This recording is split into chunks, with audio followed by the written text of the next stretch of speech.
classe d'eau, c'est un dispositif éducatif qui a été mis en place par l'Agence de l'eau Seine-Normandie, à l'origine pour les scolaires, mais qui peut être aussi dupliqué pour des professionnels de tout type. Et nous, à l'Association des maires, nous avons saisi l'opportunité pour développer cette année une classe d'eau prototype pour les élus. L'Association des maires de la Marne est une structure associative qui fédère l'ensemble des collectivités du département de la Marne. Il faut savoir que c'est une structure qui a plusieurs missions, au nombre desquelles l'information au travers de la lettre du maire de la Marne, la formation qui est un volet très important de l'Association des maires et bien entendu le conseil juridique. Viennent s'ajouter également la représentation des élus dans différentes instances départementales ou nationales. Je suis le président de l'Association des maires de la Marne qui représente les 620 communes et 56 établissements publics de coopération intercommunale du département. Alors, à l'initiative de l'Agence de l'eau, nous avons décidé de mettre en place une première classe d'eau à destination des élus. L'objectif est de donner une connaissance particulière de la problématique de l'eau aux élus marnais, sachant que nous avons dans la Marne la diversité des problématiques de l'eau. L'Agence de l'eau est un établissement public de l'État qui a pour mission de mettre en œuvre la politique de l'eau, de la décliner sur le territoire. Qui dit mise en œuvre d'une politique, qui dit territoire, dit élu.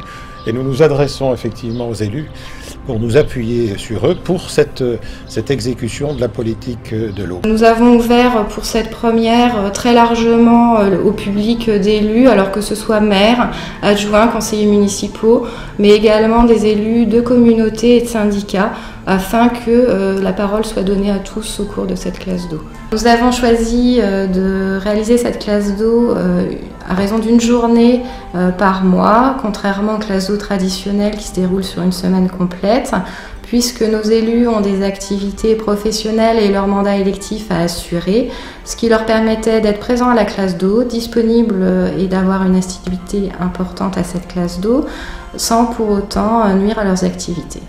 Les journées types d'une classe d'eau, c'est tout d'abord une partie en matinée consacrée à l'approche, on va dire, un peu plus théorique de la thématique choisie pour cette journée.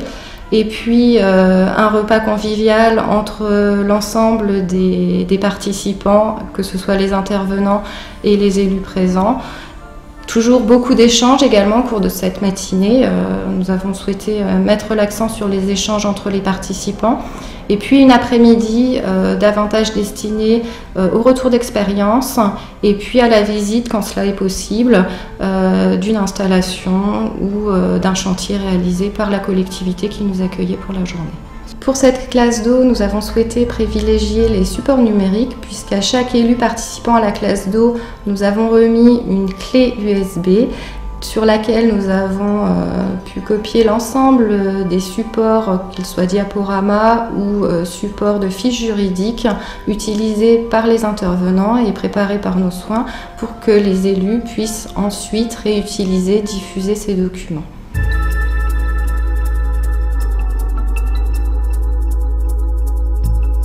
On a pu constater ce matin au démarrage de cette classe d'eau que les élus présents, une petite vingtaine, c'est le bon format, sont très motivés par ce que nous leur proposons. Donc je pense que cette première va être intéressante.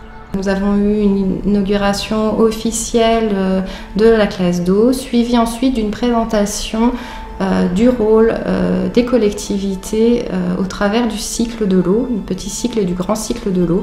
L'après-midi n'était pas proprement parler une visite de terrain. En revanche, nous avons eu l'occasion de rencontrer lors de cet après-midi d'inauguration les services institutionnels qui jouent un rôle fondamental de partenariat avec nos collectivités pour la réalisation de leurs projets. Ainsi, les élus ont pu échanger directement avec les interlocuteurs locaux et prendre connaissance de leurs contacts pour réaliser leurs projets. Je pense que la complémentarité entre les élus et la diversité des thèmes proposés va nous permettre en quelque sorte d'avoir dans notre département et sur l'ensemble du territoire des élus référents qui, j'espère, seront aussi porteurs auprès de leurs collègues du message, de telle sorte que les élus sachent intégrer en amont la problématique de l'eau lorsqu'ils préparent des projets d'aménagement public.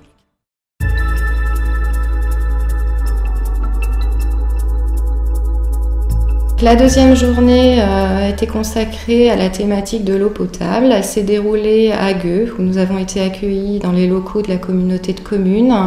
Le syndicat d'eau potable de Gueux nous a permis de profiter de leurs installations pour présenter la problématique de l'eau potable, tant sur le point de la qualité que de la quantité. Nous avons abordé également le sujet très sensible du prix de l'eau. Il y a forcément une interaction entre ces épandages et la ressource en eau. Oui. Y a-t-il, qu'est-ce qui est prévu pour vérifier qu'il n'y a pas d'impact? Qu'est-ce qui est prévu? Alors c'est pas partout pareil dans tous les départements. Chez nous, par exemple, ce qu'on a fait, c'est qu'on a interdit systématiquement l'usage des produits d'origine fécale dans le périmètre de protection rapproché. Dans l'après-midi, nous nous sommes rendus sur le site du captage d'eau de Gueux, où nous avons pu voir les réalisations du syndicat afin d'améliorer la qualité de l'eau sur le secteur. Donc ici, on est sur le forage de Gueux, comme je le disais, équipé de deux pompes de 150 m3. Quand une pompe de Gueux se met en fonctionnement, on a une deuxième pompe des deux vallées qui se met en route. Et on fait un mélange au niveau de la bâche. Donc la bâche qui est au centre là-bas, elle a une capacité de 2 fois 400 m3. Donc en fait, à la demande, on la remplit avec les forages. Et quand celle-ci est pleine, les pompes de forage s'arrêtent. Et si c'est comme cette année, une année très sèche, la culture ne va pas se développer et ne va pas pomper les nitrates. Mais les nitrates sont quand même, l'engrais azoté, sont quand même dans le sol. Ce qui fait que si en fin d'été il y a des orages comme ça va lessiver au moment où il n'y aura plus de culture pour pomper et ça partira. C'est une raison pour laquelle aussi on développe ce qu'on appelle des cultures nitrates qui sont là pour les garder en surface en fait et réutiliser ces. Et les restituer l'année d'après.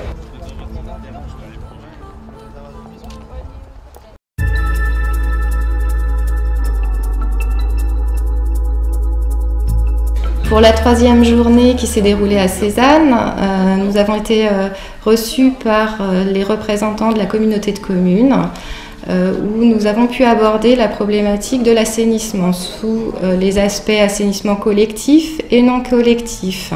Donc l'intervenant a profité de l'ensemble de la matinée pour nous présenter toute la réglementation relative à l'assainissement collectif avec un focus majeur sur l'assainissement non collectif qui était un sujet très demandé par les participants de la classe d'eau. Si vous en êtes d'accord, c'est de se mettre en réseau chacun. Dès que j'ai des informations sur l'évolution réglementaire, je vous les envoie. Donc on mène de front à la fois des opérations d'assainissement collectif qui sont très coûteuses, avec une répercussion sur le prix de l'eau, et toute cette action en ce moment qui est pour l'instant une action d'information et d'engagement dans le processus de réhabilitation après la réalisation des diagnostics. J'imagine que le travail au niveau des élus, déjà pour parler d'une même voix à la population, a été aussi quelque chose à prendre en compte. Très important parce que si on veut faire adhérer les particuliers à un projet, il faut d'abord en être convaincu soi-même, c'est-à-dire ne pas entrer dans la problématique avec réticence ou avec circonspection, mais au contraire, porter le projet, le situer au niveau environnemental, c'est-à-dire actuellement on est quand même en plein dedans, si je puis dire, en matière d'environnement, de pollution, et puis accompagner les gens avec beaucoup de pédagogie. Donc c'est des réunions, des documents d'information, du travail qui est en cours actuellement. On n'est encore qu'au début. L'après-midi, comme prévu, nous sommes rendus sur le site de la station d'épuration de Cézanne qui bénéficie d'une reconnaissance label Aquex délivrée par l'agence de l'eau Seine-Normandie pour la qualité de son épuration. Avec 3 pompes qui peuvent nous donner un débit simultané de 170 m3. On en a toujours une des trois, enfin on a toujours 2 qui fonctionnent et une troisième qui est là au cas où on aurait une pompe en panne. Ça fonctionne uniquement sur poire de niveau. C'est pour pouvoir remonter les eaux vers les pré-traitements qu'on va aller voir là-bas. Le compteur électromagnétique qui va lui nous comptabiliser les eaux entrantes au litre près. Ensuite on arrive au niveau du dégrilleur courbe automatique où là on va finaliser le dégrillage parce que là-bas il y a des papiers qui ont réussi à passer. Donc lui, il va nous finaliser le dégrillage. Toujours pareil, ça repart en poubelle.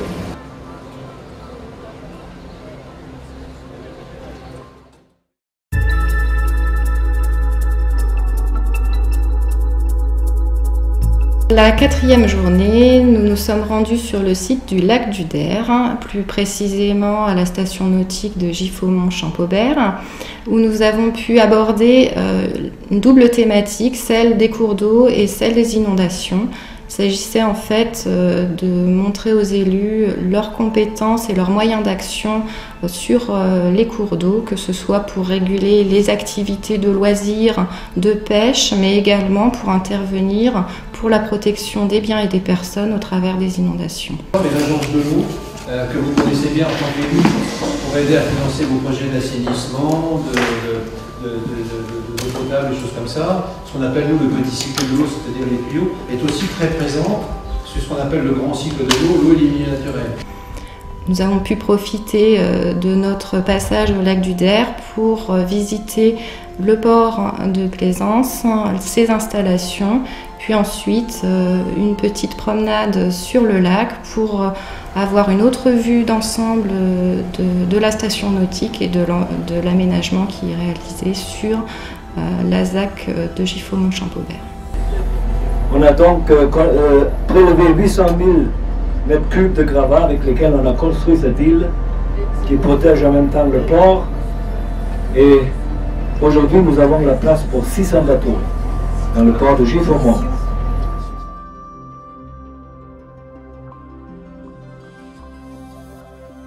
Au bout de la première journée, pourquoi je suis revenu, c'est parce que j'ai eu vraiment l'impression qu'on pouvait tirer profit, en plus des sujets abordés, du groupe d'élus, des 20 ou 25 élus qui étaient présents, et qu'on pouvait assister à une naissance d'un réseau avec les autres élus, mais aussi avec les autres acteurs de l'eau, tels que bien sûr l'agence de l'eau. Et ça s'est confirmé au cours de ces 4 journées. Et je pense qu'il faudra réfléchir à comment faire vivre ce groupe à une suite. Et ce groupe, je pense qu'il y a une naissance de réseau et qu'il faut vraiment penser à ce qu'on va faire en 2012, en 2013, en 2014, etc.